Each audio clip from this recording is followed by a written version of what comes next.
Chers amis, bonjour. Nous sommes le lundi 9 mai 2022. Il est 9 heures. Quelques news de l'Arménie, de l'Artsakh et de la diaspora arménienne. 9 mai, c'est la journée de la victoire, la grande victoire donc des troupes, surtout de l'Union soviétique contre le nazisme.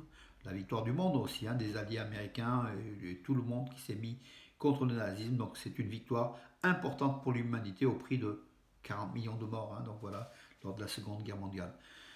Bonne nouvelle, donc en bonne nouvelle par le sport, on va commencer par le sport. Soulen Grigorian, 89 kilos, a été vice-champion du monde d'haltérophilie junior à Héraklion en Grèce. Et comme les bonnes nouvelles viennent en fait l'une après l'autre, Araïk Garapetian, il a été champion du monde, donc champion du monde médaille d'or junior d'haltérophilie dans la catégorie des 96 kilos.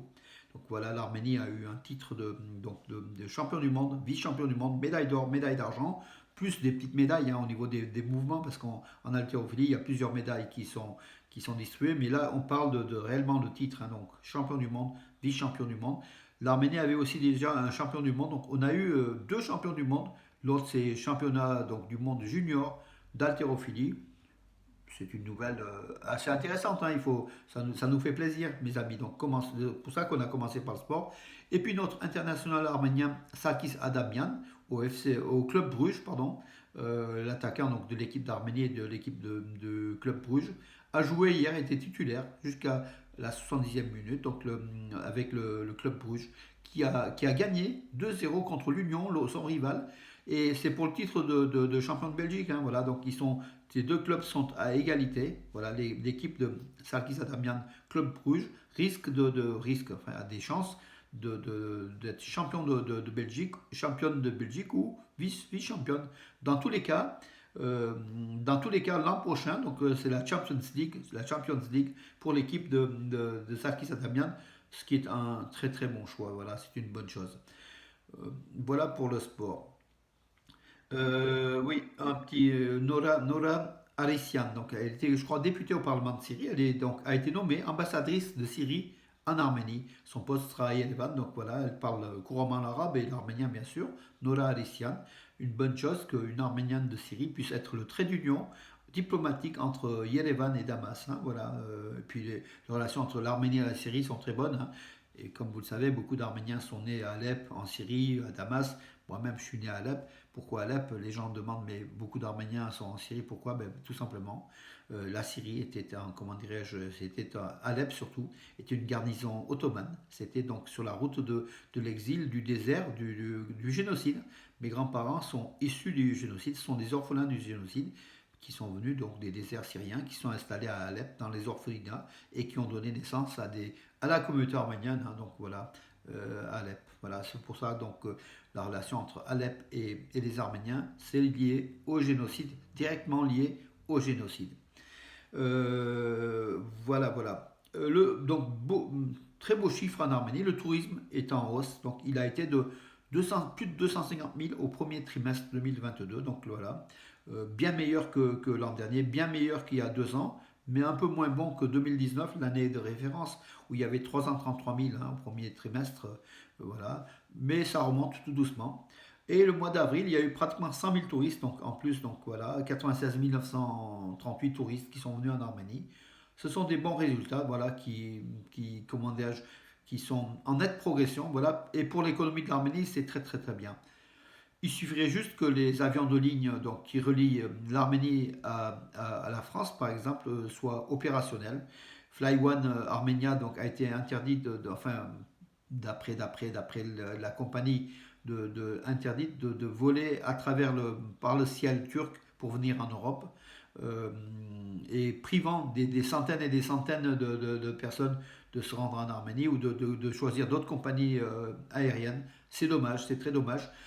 C'est peut-être que Fly One Armenia a subi le même sort que Armenia, la compagnie nationale, qui a été privée de vol en Europe pour non-maintenance de sa sécurité, de la sécurité de l'appareil, parce qu'il y a un cahier des charges hein, à respecter pour faire le survol de l'Union européenne. Donc voilà, donc il faut aussi que les compagnies aériennes arméniennes se mettent aussi au diapason des lois de l'Union européenne pour la sécurité aussi de ses passagers, hein, tout simplement. On espère que Fly One Armenia, c'est pas le cas, c'est autre chose, c'est réellement la Turquie qui interdit le passage. Mais bon, on commence à avoir des doutes. Il ne faut pas priver des milliers de touristes d'aller en Arménie aussi. Donc ces compagnies doivent être aussi, comment dirais-je, doivent être mûres, prendre leurs responsabilités afin de servir dans le développement de l'économie de l'Arménie en y transportant des touristes depuis la France, depuis d'autres pays d'Europe. Voilà mon message, mes amis. Donc, Choulnour, donc village de Choulnour, qui était un village frontalier dans la région sunnique, qui était partagé entre l'Arménie et l'Azerbaïdjan depuis la guerre de 44 jours, où il y a eu quand même quelques exactions de la part des Azeris qui ont récupéré une partie du village. Il y a des maisons qui sont reconstruites du côté arménien. 4 familles vont recevoir leur appartement dans une maison qui a été rénovée de fond en comble. L'État arménien a placé pas mal de financement pour la rénovation de ces maisons et la construction de nouvelles maisons à Chournour, le village de Chournour, qui est important. Et l'éclairage nocturne donc, du village est assuré désormais. Donc le village est éclairé la nuit par des LED, donc à basse économie, comme vous le savez. Donc c'est un courant très très, ce sont des lampes très économiques, mais qui en même temps donnent à ce village la sécurité. Donc et que le fait qu'un village frontalier soit éclairé la nuit, c'est un gage de sécurité pour les habitants, voilà, ou un ressenti de sécurité. Euh, alors oui, hier il y a des manifestants qui ont bloqué la route de Yerevan-Gubli pour des manifestants qui allaient manifester contre Pachinian à Gubli. Finalement, ils ont été bloqués, mais ces manifestants ont pu aller manifester. Au bout d'un moment, ça a été négocié. Et c'était des parents des prisonniers de guerre arméniens donc, qui bloquaient cette route et ils reprochaient à l'opposition arménienne de ne pas s'impliquer assez dans la libération de leurs enfants, de leurs fils, de leurs maris, voilà, détenus. Donc c'était une protestation contre l'opposition qui selon ces manifestants, ne pensait pas trop aux familles de ces détenus. Voilà, tout simplement, les amis. Écoutez, je crois que j'en ai fait le tour. Donc, négociation arméno-azérie au Bakou serait d'accord pour discuter donc d'un plan à 6 points. C'est souvent compliqué quand Bakou impose, donc se déclare prête à discuter sur des points, c'est que c'est à son avantage, plutôt qu'à l'avantage de l'Arménie. L'Arménie subit, et Bakou, aidé par le couple turco-azéri, impose souvent. Donc voilà, donc ça sera sans doute à notre détriment. Euh, on verra donc le sort de l'Artsakh, le sort de l'Arménie. Bon, tout le monde est pour la paix, mes amis. Bien sûr qu'on est pour la paix entre l'Arménie et l'Azerbaïdjan, mais ce sont les conditions aussi. Une paix pour un pays qui a perdu la guerre signifie donc, encore une fois, qui est à genoux, mais toujours digne, signifie quand même des concessions. Voilà, on n'est pas en situation de force en tout cas. Voilà.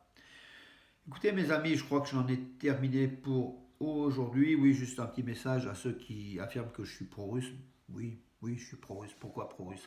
Parce que le sort de l'Arménie est lié à la Russie, plutôt que d'être lié à la Turquie. Je préfère voir l'Arménie sous la domination de la dictature, la dictature, la force militaire russe, l'impérialisme russe, plutôt que la fin de l'Arménie sous le sabre ottoman des Turcs aujourd'hui. Nous ne pouvons pas, comment dirais-je, cohabiter avec les Turco-Azéris. On le sait, l'histoire a prouvé. Nous ne sommes pas primo de la même religion, nous ne sommes pas de la même race, nous ne sommes pas de la même nation. Même si dans l'Empire ottoman, les Arméniens formaient cette nation ottomane, on a vu par le génocide ce qui s'est passé. Du côté azéri, on a vu donc les massacres de Chouchi, de Bakou, de Kirovabad, de beaucoup puis de la dernière guerre de l'Alsa.